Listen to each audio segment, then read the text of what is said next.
I remember touching the ball and they just booing me, right? And then I remember walking by Spike Lee and he's like, we got to do it to you. It's just your name. It's all good. And it's definitely a little joke, but they just don't like that name around there. So I was definitely smiling. I remember after the game, my mom calling me. She was mad. She was like, why are they booing you? I was like, you got just relax. It's just the name. That's all. So it's your fault. You made me this. Yeah, it's semi you and my dad's fault, but it's all good.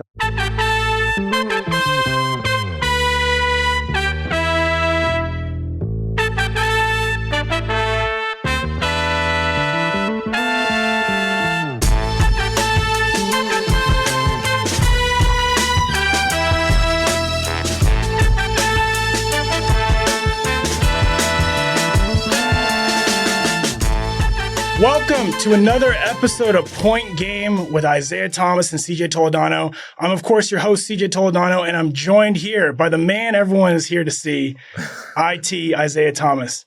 IT, how you feeling, man? Man, I'm good. Always good to be back with you, fam. Appreciate, just being here, talking hoops, good vibes, good energy. Let's do it. Yeah, man, I just want to say, I've been doing this podcasting game for a little bit in basketball.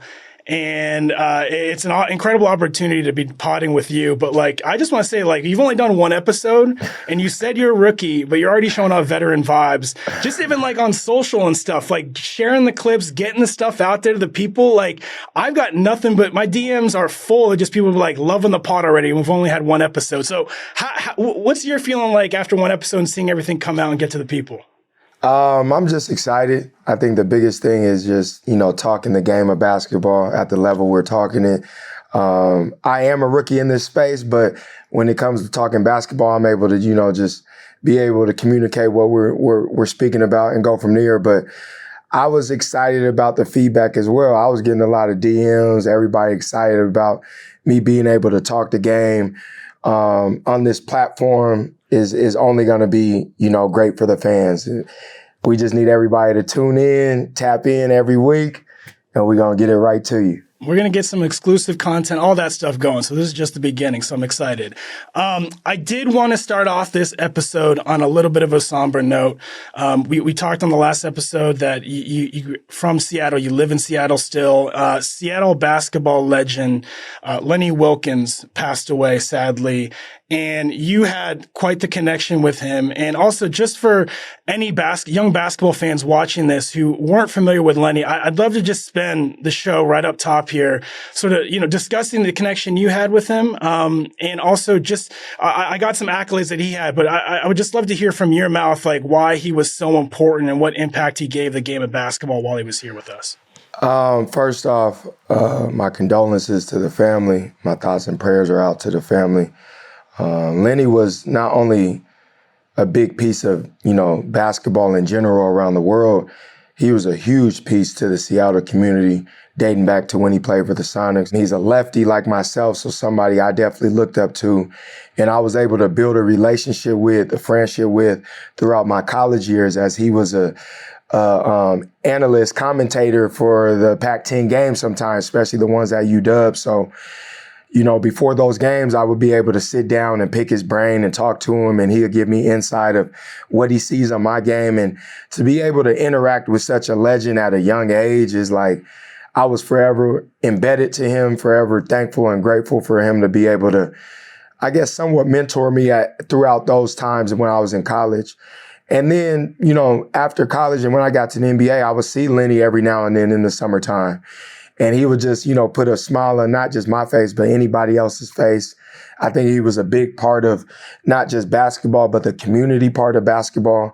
I mean, he taught so many of us guys in the community about giving back, about being bigger than just a basketball player.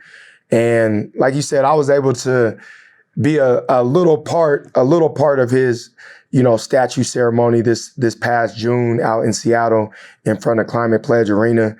And then the night before, just being able to interact with not only him, but his family.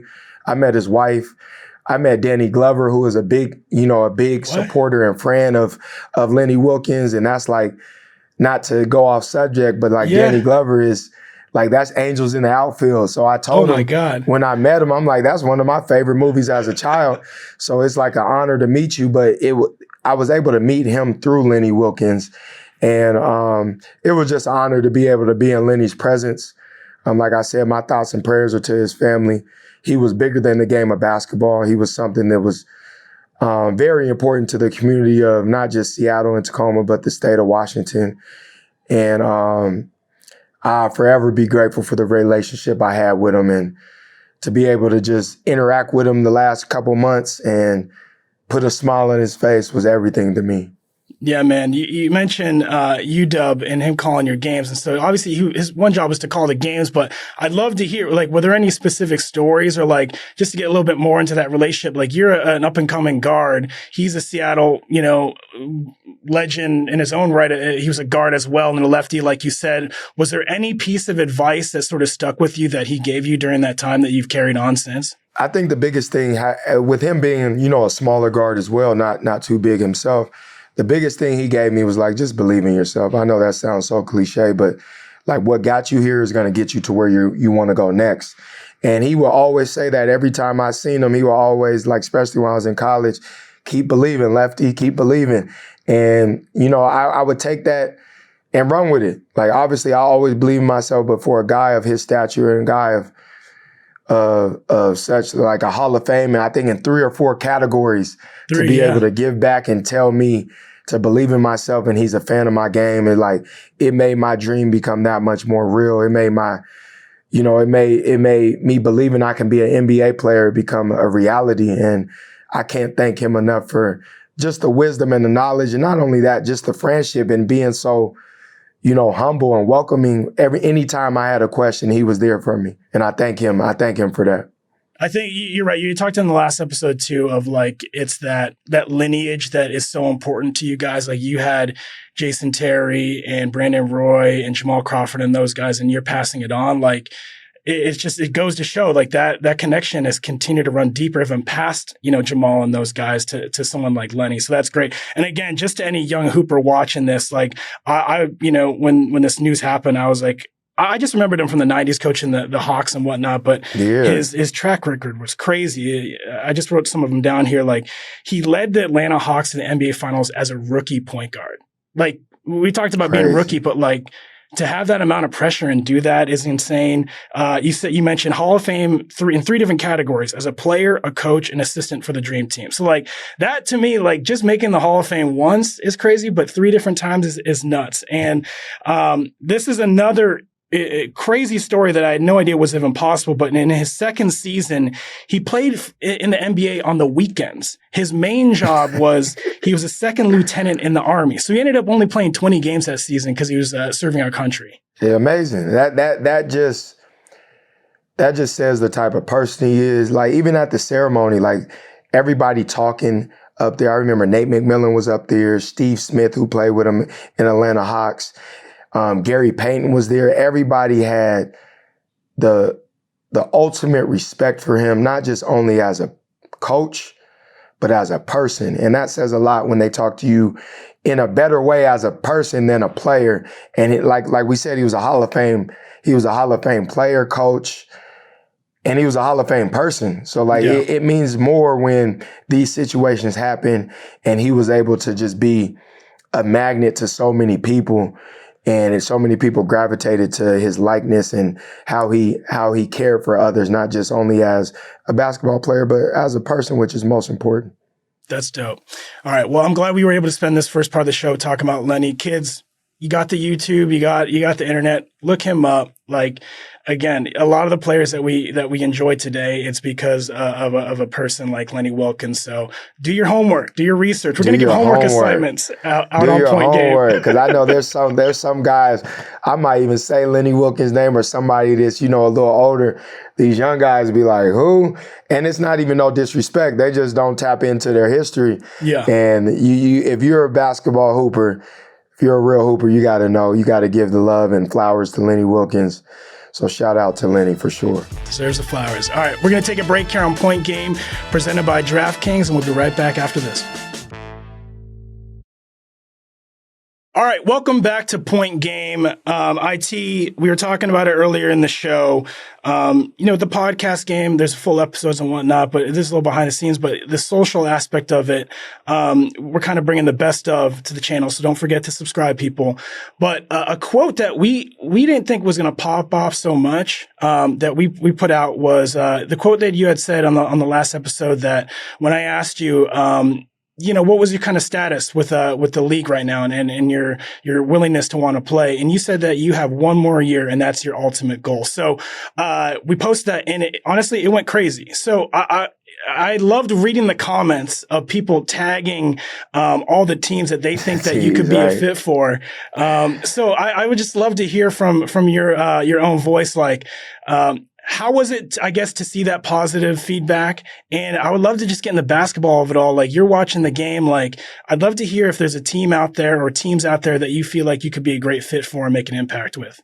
First off, that always takes a hit when I'm talking about being in the NBA. Like, people, like, my support system when it comes to the fans is like A1, man. So I appreciate all the love and support with people wanting me to play, wanting to see me play, wanting me to be a part of a roster in the NBA.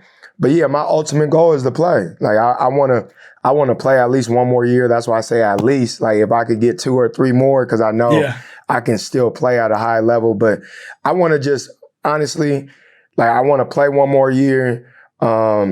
I want to be able to help an organization, not just on the court, but off the court, because that's, I think, most important is a vet presence in them locker rooms with them young guys, especially young guards that kind of leading the blind at this point with how young the NBA is going.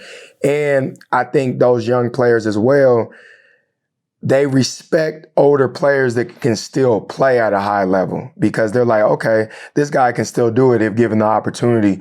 And that's just from my experience in being in the locker rooms with younger guys. So obviously my ultimate goal, I'm staying ready. I think there's a few teams out there that can use a backup point guard, that can use a guard that can, make plays and just be an impact out there. But, to be 100% honest, yes, I can do that. Yes, I can still play at a high level. But I think the most important thing for me in this point in my career is to be a mentor and be a vet presence for, them young guys that need it. They need that mentorship. They need that vision. They need to hear it from somebody that's done it at a high level that they're trying to do it at.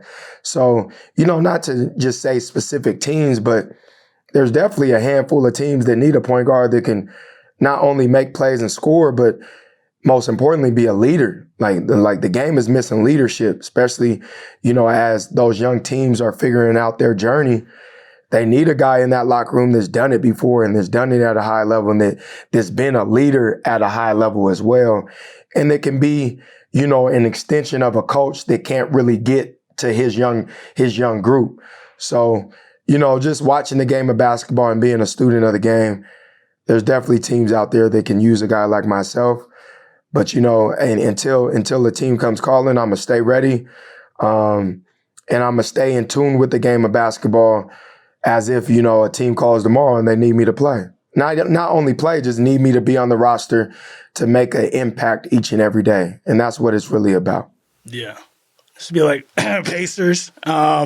Pacers, Houston. There we go. A lot of teams. There's a lot that's out there. We ain't going to say no names, though, but there's a lot that's out there that can use. But there are coaches out the gate saying, we need a point guard. So I'm right here, baby. I'm right here with no ego, with no pride. I'm here to help make things easier, any way possible for not only the coaching staff, but the whole organization.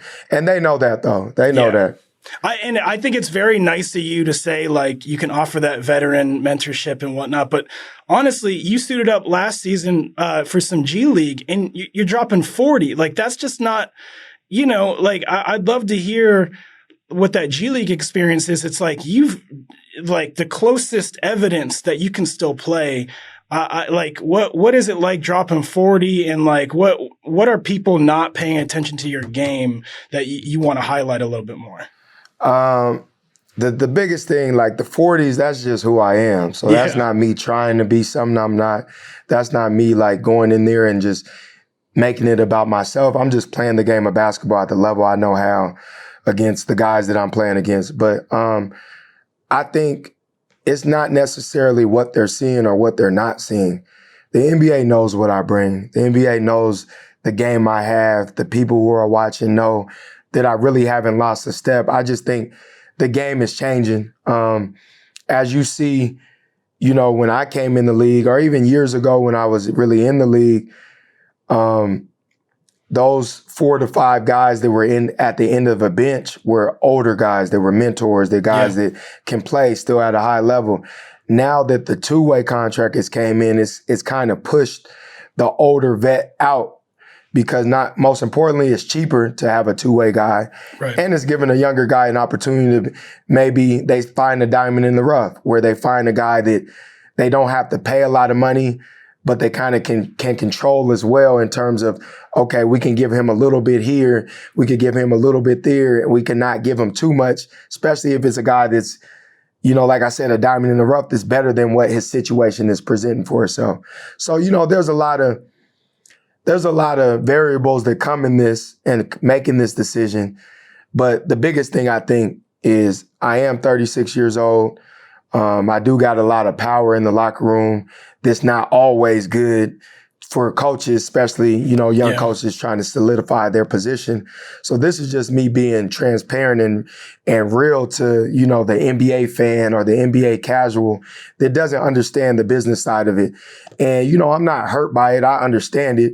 But I do know the guys that are my age that are still playing at a high level in the NBA are making real impacts. Yeah. A la Russell Westbrook that was counted out.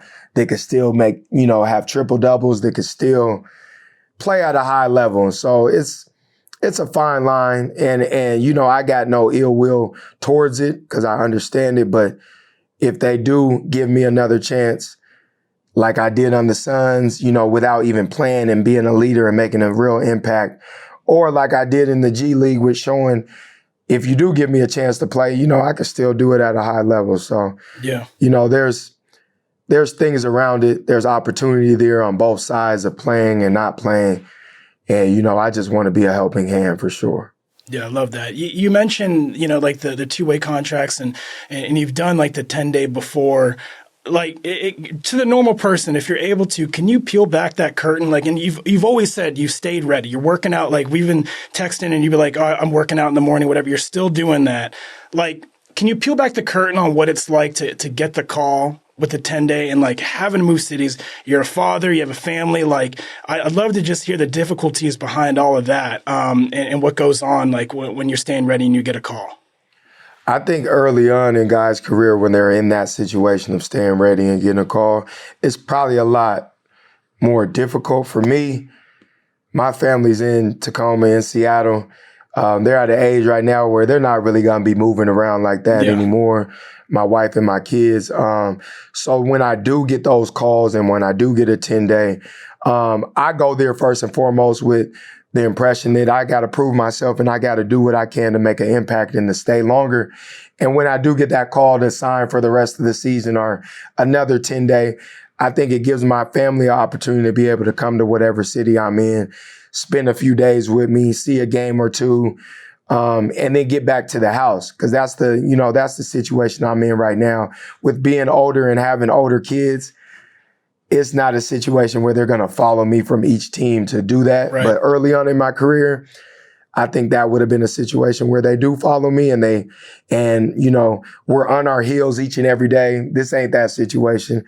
It's me staying ready as I can, staying in shape, making sure my skills are super sharp. So when I do get a call, I'm ready to be inserted in the game today. Yeah. And I make sure I'm able to be ready in those situations. Well, I think, again, that post that we put up, it shows people want to see it. There's a lot of teams that I think you can help out. And yeah, it would be exciting to see you get that chance. So in the meantime, staying ready, you're podding, you're breaking down the game with us. So we appreciate that.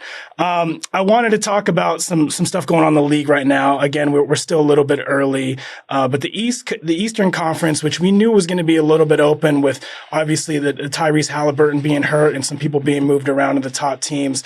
One of the biggest surprises, the Detroit Pistons, who actually I had an opportunity to work for almost a decade ago. That was my big break in the NBA. Great organization, great city that is rich in basketball history. But finally, because I feel like they were the joke of the league for a long time. And then they drafted a guy, Cade Cunningham, who is a guard, but very much you guys are different types of guards. So one, I wanted to know, have you been watching any of the Pistons? Can you sort of explain their rise? And I would love to also hear your thoughts as another point guard, your thoughts on Cade Cunningham, because he's putting up crazy numbers right now. I'm a fan of the Pistons, first and foremost. It dates back to last year that I think they caught a lot of people by surprise last year with the type of team that they have. I think that's carried over into the start of this season. And obviously, Cade is the closer, the leader, the number one option, the number two option, all of that. And I think his presence lays a foundation on the other guys. I don't know him personally. I've never been in the locker room with him, so I don't know the type of leader he is. But from the outside looking in, it seems that he has the leadership qualities to make those other guys follow him, and they go as much as he is going to take them. And then you got to also give a shout out to, JB, Bickerstaff. Yep. He came from Cleveland where he changed that culture around and came to Detroit to where he just solidified himself early last year and is carried over to this year. I think they're a young and up-and-coming team. I think they got that pedigree the old Detroit Pistons had to where they're a physical, feisty team that's not backing down from anybody. And I think that starts with the head of the snake, and that's Cade Cunningham. Yeah, I mean, just watching him, like you see, 6'6" point guard. He can obviously score, but he's averaging almost 10 assists a game right now.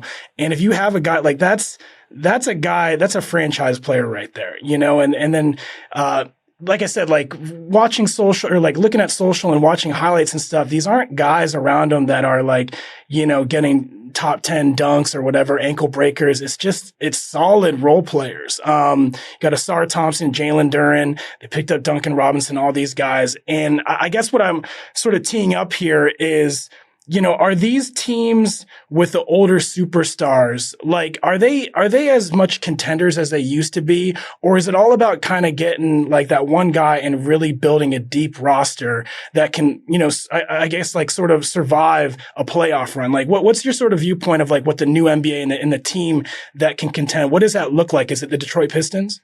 I think it's a little bit of both. Like it's development, it's drafting, it's obviously signing key free agents. So it's a little mixture of all of those things. And I think those dynamics change with each team. Like Detroit, obviously, through the draft, they've been amazing with Cade, with Ivy, with Asar Thompson, a guy that I watched when he played at OTE in high school, and I was able to commentate his games when I was doing that when him and his brother was out there putting on shows.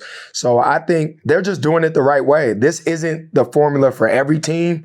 I think OKC is another team that's worked their way through the draft and obviously had some good trades with SGA and was able to find guys that fit around him. I think the Detroit Pistons are doing that to a T. They're finding the right guys that are going to fit around Cade, and they're moving forward with that.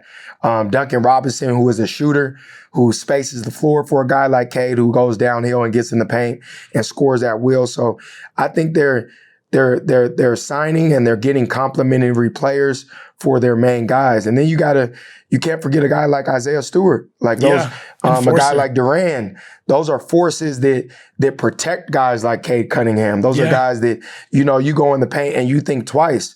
And I think it dates back to having guys like Rasheed Wallace, having guys like Ben Wallace, like those type of guys that are physical. And, they got a culture over there. And like I said, you got to give a big shout out to Trejan Langdon. You got to give a big shout out to their front office. Mm-hmm. Like, it seems like they're doing all the right things over there to start the season off the way they have.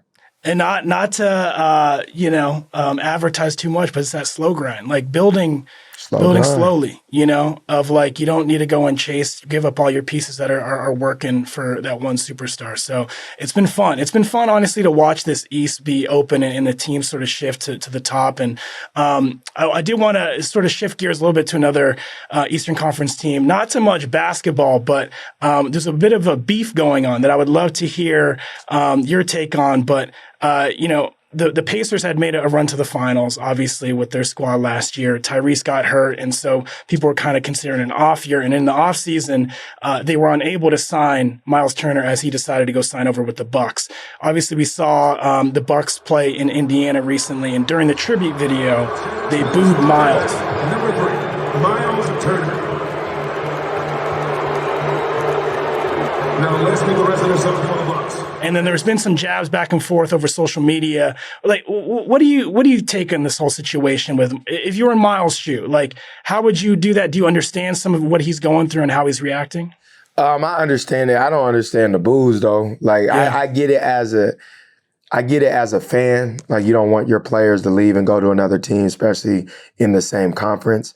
So I understand that, but like, show your appreciation for what he's done for that organization over the however many years he was there. But I think Myles Turner is doing it to himself too. Like, he's sneak dissing at times. Like, he's not being the one that's just doing everything right and they're just picking on him. So I think it's a tale of both sides.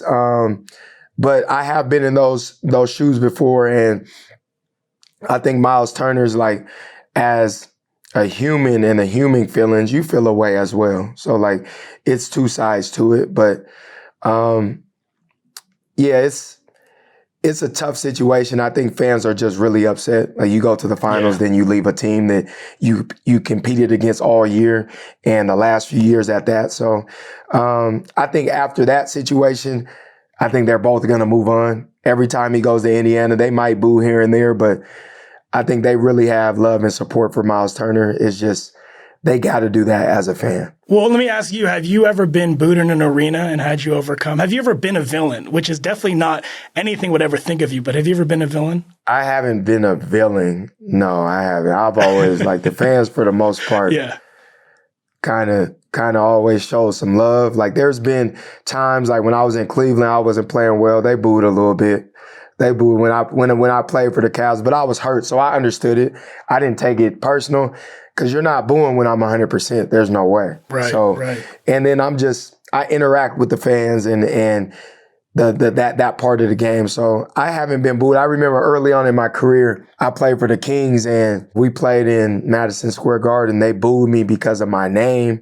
They didn't like the older Isaiah Thomas. So every time I touched the ball, especially my first time, I was like, they was booing me. I was like, what did I do?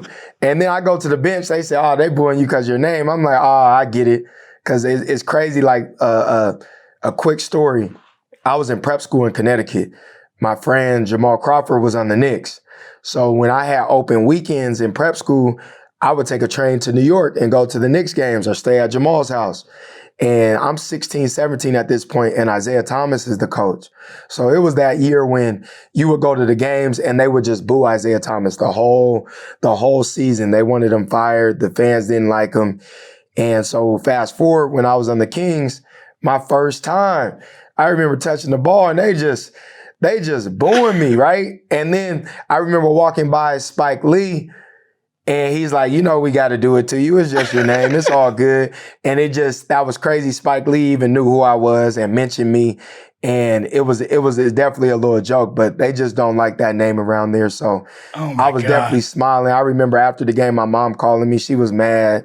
She was like, why are they booing you? I was like, you got just relax. It's just the name. That's all. So it's your fault. You made me this. Yeah, it's you and my dad's fault, but it's all good. I'm gonna just take it, because everybody don't get booed in Madison Square Garden. So I'm gonna just, I'm gonna take that one to the chin.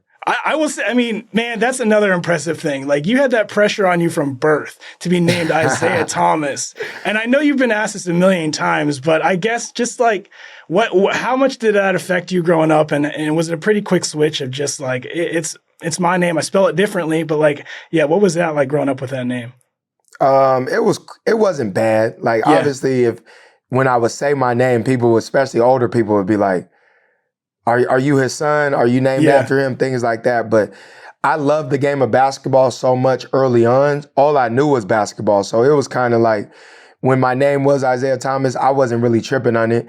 It's just when I got older and say like, especially like when I first got in the league, when I'm calling a restaurant and trying to get a, reservation or anything like that, everybody always thought I was the older Isaiah Thomas. Yeah. Until I was able to solidify who I was as a basketball player and, my career, then the switch started to flip for me where they kind of knew who I was. In case it was like somebody a lot older, they're always thinking it's the older Isaiah Thomas. And, to piggyback on that is like, when I got to college, I started to build a relationship with Isaiah Thomas. So it was like super cool to be able to pick up the phone and call Isaiah. And he's always been, since college, he's been a big mentor of mine. So it's super cool to be named after such a legend and someone who paved the way for myself. Love that. I'm glad we got that story on the record here for the pod. Sure. Okay, we're going to get through some more. We'll do a rapid fire, a new segment for our final segment here on Point Game called Restricted Area when we come back on Point Game presented by DraftKings. All right, welcome back to Point Game. We're debuting a new segment here with Isaiah where it's called Restricted Area. I'm going to bring up a hot topic or something that just broke or happened in the NBA, and then Isaiah has the option to either discuss it and break it down, or he could be like, no, let's keep it moving. That's restricted area. We're not going there. But I have a feeling he's been answering everything. Open book here. So we're going to go through this. I'll bring up a story, and in IT, you let me know. You ready? Got you. All right, so this was all over the feed yesterday. Deandre Hunter on the Cavs had an insane ankle breaker, and I'm saying ankle breaker on Josh Giddey because it hurt Josh Giddey. Hunter works on Giddey. Whoa, he decked Giddey. Oh, and he hammers it home. A highlight real move by Deandre Hunter as he buckled Giddey and roars to the hole, and the Bulls need a timeout. Oh, mercy. He was limping off the court, and apparently he's listed at day-to-day. So restricted area, or do you want to break this down? No, we're going to break this down because, unfortunately, he got hurt. Yeah. But as a hooper, that whole possession was crazy. The move by Hunter was amazing. It was definitely surprising. I didn't even know he had that in his game. No. So the timing of it was just bad for Giddey. And then Hunter goes and bangs on him, and he might have got fouled on the dunk too, which is crazy. But that was luckily like more plays come throughout the next few days, and you can like shuffle that to the back. Shout out to Giddey. Hopefully he's doing his rehab and getting some treatment. Hopefully he's first and foremost he's healthy and okay. But man, that was a bad possession to be a part of. Shout out to Hunter though. Shout out to Deandre Hunter, man, that was sick. But also too, Giddey's having a good season, start to the season too. But let me ask you, Giddey and the Bulls are having a good start to their season. So shout out to Giddey. I don't know, we've never seen it, I don't think, but being a recipient of an ankle breaker or crossover, what's like the etiquette afterwards? How do you like actually recover? And I guess the most adequate way possible. It's funny because like I've been crossed over. I never fell or anything like that. Yeah. But I was having a talk with my team this weekend, my AAU team, Slow Grind Elite, my son's 8th grade team.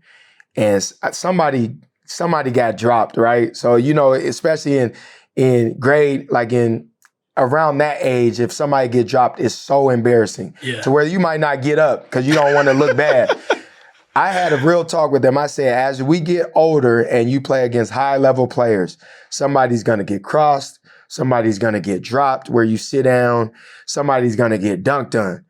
And you're going to feel like it's the most embarrassing thing. But as you play against high-level players, that's going to happen. Like it's inevitable. It's going to happen. The best thing to do is get up, move on, try to do something at the other end. So in the NBA, that happens on a day-to-day basis. The best thing to do is keep it pushing, like get up, figure it out, go on the other end, try to make something happen and move on because everybody's seen it. So it's like, it's not like you can take it away. So I always tell, especially young kids, it's like the better players you play against, that's going to happen. But to answer your question, the reason why you never seen it on me I've never been dropped. Okay. I've never been dunked on. There's a picture of me going up against LeBron. It looks like I'm about to get dunked on. My kids clown about that too, but I fouled him and he missed the layup. So the poster looks like he's going to turn it on me, but he never did. And I don't think I'm ever going to be the guy that gets dunked on just because. And if you ever dunk on me, it's like you're supposed to. I'm 5'9", so I'm not tripping. I'm not tripping at all. I remember, speaking of LeBron, because I was a big Bulls fan. I was living in Chicago during those like Bulls Heat series battles, and I remember John Lucas. He had that one where jumped over him. But shout out to guys like you. The fact that you even contest that is like. You got like that just shows it was a frustrating play. It wasn't the smart play for me to do, but I did it anyway, just out of frustration. And luckily, like I was like, this for the basketball guys. Thank you for not putting me on a poster like that. We're gonna bring up the video and we'll show people that it's not a poster. Pictures lie sometimes. You got to bring up the video. You could show the picture at first because the picture's gonna look like it. Because even my kids would make fun of me like, dang, it's like, nah, my brother, I did not get dunked on.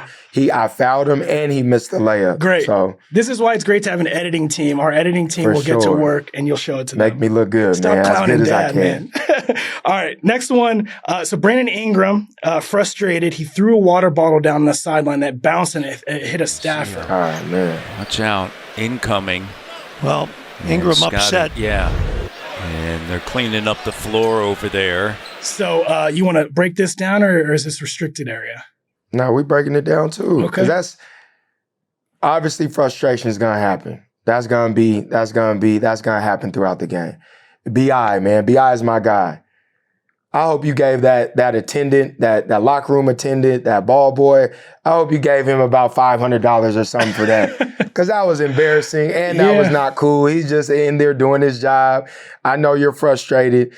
And I think he got water on his teammate too. So it's like, you got to be a little better than that. So I know B.I. I'm pretty sure he apologized, gave the guy, probably some a little bit of bread and moved on. Beautiful. Okay. This next one, love your take on this. But Bradley Beal, who we all know who watched the game, he didn't really have much of a successful stint over with the Suns. He went on record and, quote, he said, "I wasn't Bradley Beal. I was asked to play like someone else." So someone who's been over with the Suns, I would love to hear what you think about that quote. I think it's just right. He was definitely asked to do stuff he normally doesn't do. And especially coming from the Wizards where he was averaging whatever he was averaging, being one of the top guys in the league in terms of putting the ball in the basket and making plays. And from experience and being there with Phoenix, he wasn't asked to do those things that, he's been doing his whole career.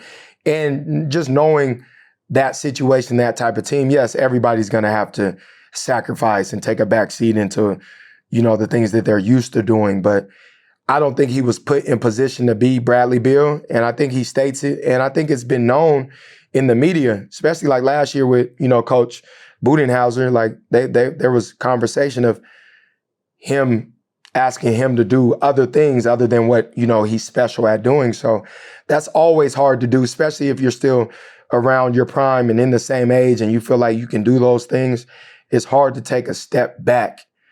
And not just a step back, but just to be a shell of yourself, be the defender, get guys involved when you haven't really done that at a high level for most of your career. So hopefully, this year with him being on the Clippers, they could showcase him in the way he wants to be showcased, knowing that he still has to sacrifice. But I think Bradley will adjust and he'll figure it out. Nice.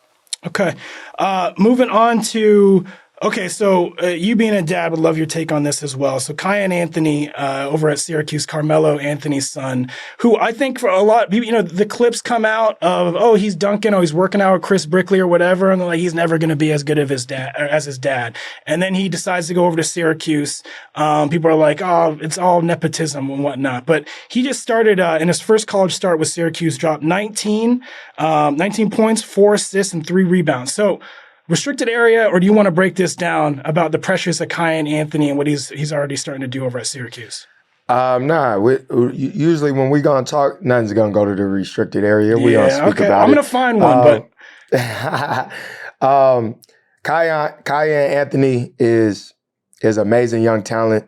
I think for guys like himself, LeBron James' son, even like Michael Jordan's kids at one point, like those Hall of Fame guys, I think the kids are always going to be in lose-lose situations for people from the outside looking in. I don't think there's no pressure in Kiyan Anthony's in himself.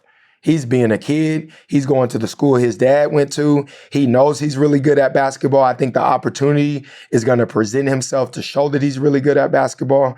I think that the outside pressure is what there is with the media, him being compared to his dad. Let him follow his own footsteps. Let him, you're talking about him being compared to a Hall of Fame basketball player. Yeah. How many Hall of Famers are in the world today? There's not a lot. How many are in the Hall of Fame? So why would we have to compare an 18 and 19-year-old kid to a Hall of Famer just because he's his dad? So I like to break it down like that. I think the kid from the outside looking in is in a lose-lose. But for him himself, and even like my kids, I don't think there's no pressure. There's pressure on the pressure you put on yourself. There's no pressure in our family, in our household. We ain't asking you to be me. I know Carmelo isn't asking his son to be him. I know LeBron isn't asking his son to be him. So that's just outside pressure. I think he's being a kid. He's enjoying the experience. He's going to showcase his skill at a high level. And the game is going to dictate where he goes. If he does all the right things, he's going to be an NBA player. He's going to be a pro. He's going to have a hell of a career because he's really talented. And he seems like a good kid. So that goes for all, professional sports kids. Yes, you're going to be compared to the father or to the mother, but that's only from the outside looking in terms of those types of pressures. I like that. I mean, to me, I just hate the nepotism thing about NBA basketball, about basketball in general. It's they could, say nepotism existed and they get it put on these rosters, these teams. Nepotism doesn't allow them to score 19 points, for in high level D1 basketball, or a Bronny of maybe he got drafted because of LeBron, but he is still playing minutes in his second season with the Lakers, and the Lakers are at the top, one of the top two teams in the West. So I think it's, these guys still got to play basketball. And I think that's great advice that you had said. Remember, you just love playing the game. You get out there and you hoop. Exactly. And the nepotism thing, that's happening in all walks of life, first and foremost. And I bet if anybody was in those positions, say LeBron did get his son drafted. We ain't saying he did because that's hard to do, but say he did, who else wouldn't do that? Exactly. I bet 100% of each parent will be able to try to put their kid in position to be successful in whatever field that they want to do, if they can help. But the nepotism thing is man, he's going out there putting his hard hat on each and every day and working for his opportunity. And if he gets the opportunity and takes advantage of it, you got to give your hat off to the kid, not the father or not the parent. Yeah. It's the kid is putting the work in each and every day.